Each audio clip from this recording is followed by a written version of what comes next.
और इजराइल की ये जंग अब हमारे इंडियन ओशन तक पहुंच गई है। विशाखापट्टनम में मिलिट्री एक्सरसाइज से वापस लौट रही एक ईरानियन वॉरशिप आइरिस देना को एक यूएस सबमरीन ने श्रीलंका के कोस्ट के पास टॉर्पीडो से उड़ा दिया, जिस अटैक में लगभग 80 लोगों की मौत हो गई। पर क्या इंटरनेशनल वाटर्स में किसी शिप को ऐसे डुबा देना लीगल है?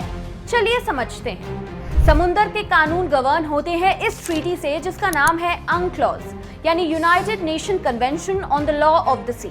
इसके तहत किसी भी देश के कोस्ट से लेकर 12 नॉटिकल माइल्स तक टेरिटोरियल वाटर्स होते हैं, जहां उस देश का पूरा कंट्रोल होता है। इसके बाद अगले 12 नॉटिकल माइल्स तक होता है कॉन्टिगुअस जोन, और फिर 200 नॉटिकल माइल्स तक EEZ यानी एक्सक्लूसिव इकोनॉमिक जोन होता है, जहां सिर्फ रिसोर्स एक्सट्रैक्शन करने के राइट्स होते हैं। इसके आगे जो एरिया है उसे हाई सीज यानी इंटरनेशनल वाटर्स कहते हैं। यहाँ हर शिप के पास फ्रीडम ऑफ नेविगेशन होती है।